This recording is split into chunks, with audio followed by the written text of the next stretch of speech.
If your priority date is about to become current in April 2026, and you are not already preparing your documents right now today, you may be setting yourself up for delays that could cost you months, possibly longer.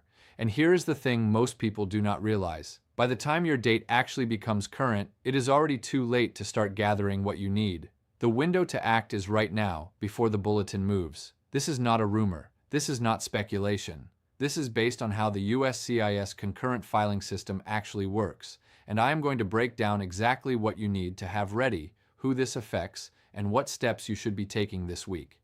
Stay with me, because there is one detail buried in this process that almost every applicant misses the first time, and it can cause serious delays. My name is Raymond Crivello. I am a senior immigration analyst and consultant, and on this channel I break down complex immigration developments into clear, fact-based analysis you can actually understand. Whether it is Visa Bulletin movements, USCIS policy shifts, employment-based green card updates, or family petition timelines, this channel is built on policy, not panic, facts, not fear. Before we go any further, I want to be clear, I am not your attorney, and nothing in this video constitutes legal advice. This content is for educational and informational purposes only. Please consult with a licensed immigration attorney about the specific facts of your case before taking any action. Now, let us get into this.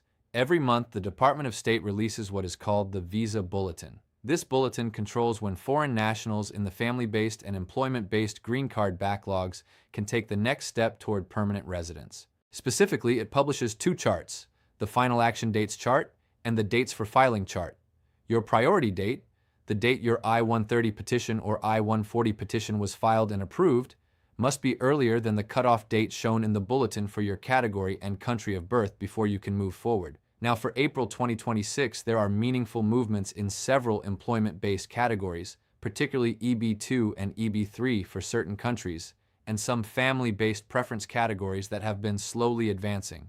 USCIS has confirmed that it will accept the dates for filing chart for certain categories this month, which means eligible applicants may be able to file their I-485 adjustment of status application before their date is fully current under the final action dates chart. This is where it becomes critical. Filing under the dates for filing chart gives you what is called an authorized stay while your case is pending. It locks in your place in line. It allows you to apply for work authorization and advance parole simultaneously through the I-765 and I-131 forms. And critically, it protects you from certain changes in circumstances that might affect your eligibility later. But here is what many applicants are misunderstanding. Just because USCIS opens the filing window does not mean you can simply walk in unprepared. The I-485 package, when submitted correctly, requires a substantial set of supporting documents. And if your package is incomplete or incorrectly assembled, USCIS will issue a request for evidence, which we call an RFE, and that RFE can delay your case by 3 to 6 months or more.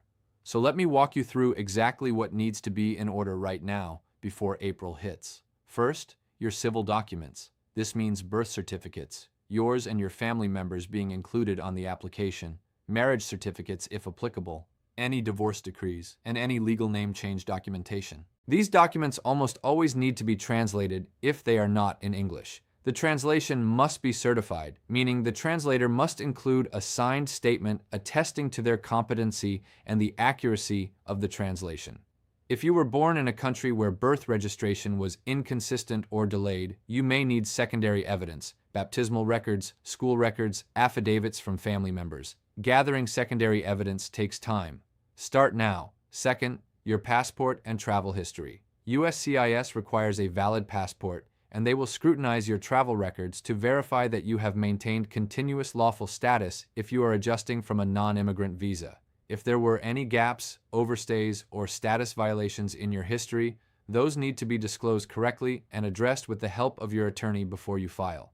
Third, your medical examination. The I-693 medical examination must be completed by a USCIS-designated civil surgeon. As of recent USCIS policy, a completed I-693 form has a 2-year validity window from the date of the civil surgeon's signature, provided you file it within that period. However, if your examination was completed more than 2 years ago, you will need a new exam. Civil surgeons are in high demand, and appointment availability in major metropolitan areas can be tight. Do not wait until April to schedule this. Fourth, your affidavit of support. If you are on the family-based path, your petitioner, the U.S. citizen or lawful permanent resident who filed the I-130 for you, must submit a Form I-864 affidavit of support showing that their household income meets the federal poverty guideline threshold, which is 125% of the poverty level for their household size. This requires their most recent federal tax transcripts, W-2 forms, and evidence of employment or income. If the petitioner does not meet the income threshold alone, a joint sponsor may be needed. Getting a joint sponsor to agree, understand their obligations, and gather their own documents takes time. This is not something you organize in a week. Fifth, your photographs and biometrics. 2 passport-style photos per applicant. Your USCIS biometrics appointment will be scheduled after filing, so you do not need to worry about that in advance. But be prepared to respond to that appointment notice quickly. There is one detail most people are missing. The I-485 filing fee structure changed with the new USCIS fee schedule that took effect in April 2024. The fees are now tiered and have increased significantly. Filing for yourself, your spouse, and a child can now run into several $1,000s in USCIS filing fees alone, not counting attorney fees. If you are not financially prepared for this, it could delay your ability to file even when your priority date becomes current. Budget for this now. Let me give you a real picture of what this looks like in practice. Consider a hypothetical situation, and I want to be clear, this is an illustrative example, not a real individual's case. Imagine a software engineer from India, let us call him Arjun, who has been working in the United States on an H-1B visa since 2015. His employer filed an I-140 petition for him in the EB3 category back in 2017, and it was approved. That approval date, 2017, is his priority date. For years, Arjun has been watching the Visa Bulletin every month, waiting. In late 2025, the EB3 India cutoff date began advancing faster than usual, and USCIS projections suggest his date could become current or reachable under the dates for filing chart in the second quarter of 2026. Arjun is excited, but Arjun makes a common mistake. He waits. He thinks, I will get organized when the bulletin confirms it. What happens? April arrives. The date moves. Arjun is eligible. He calls his attorney, and now they are scrambling. His Indian birth certificate needs to be translated. His medical appointment is 3 weeks out. His tax documents are not organized. His employer needs to prepare a new support letter. His wife's passport expired, and there is a discrepancy in his travel history that needs an explanation letter drafted carefully. What could have been a clean filing in April becomes a filing in July, at best. And during that delay, if USCIS retrogresses the cutoff date in May or June, which does happen, Arjun may lose the filing window entirely and have to wait again. This is not hypothetical doom. This is a pattern that repeats every single time a cutoff date advances significantly. Preparation is the only thing that separates people who file cleanly and those who miss their window. Here is your action plan. 5 concrete steps to take right now. Step 1.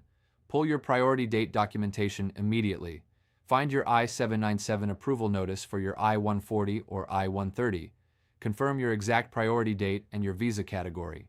Cross-reference it with the April 2026 Visa Bulletin on the State Department website and confirm whether you fall under the final action dates chart or the dates for filing chart. If you are unsure, this is the conversation to have with your attorney. Step 2. Inventory your civil documents. Create a checklist of every document USCIS requires for your I-485 package. Start with birth certificates, marriage certificates, passports, and any prior immigration records. Identify anything that is expired, missing, or in a language other than English. Address those gaps right now. Step 3. Schedule your civil surgeon appointment. Do not wait. Go to the USCIS website, find the designated civil surgeon locator, and book your I-693 medical examination as soon as possible. If your previous examination is more than 2 years old, you will need a new one regardless. Step 4. Verify your financial documentation. If you are on the family-based path, contact your petitioner and confirm their income, tax filings, and employment status are all current and documented. If there is any doubt about meeting the poverty guideline threshold, identify a potential joint sponsor now and begin that conversation. Step 5. Consult a licensed immigration attorney before you file. I cannot stress this enough. The I-485 process involves legal and factual disclosures that, if completed incorrectly, can have lasting consequences on your immigration record. An attorney review of your specific history, your travel, your employment, any prior immigration issues, before filing can protect you from problems that a checklist alone cannot catch. Now, let me give you the broader policy context here because this is not happening in a vacuum. The movement we are seeing in certain employment-based categories right now is, in part, a reflection of visa number availability under the annual per-country and per-category caps established by the Immigration and Nationality Act. Congress sets those caps, and they have not been substantively reformed in decades. The backlog for nationals of high-demand countries like India and China in the EB2 and EB3 categories is measured not in months, but in years, sometimes decades. USCIS and the State Department manage the flow of available visa numbers within those caps each fiscal year, which runs from October through September.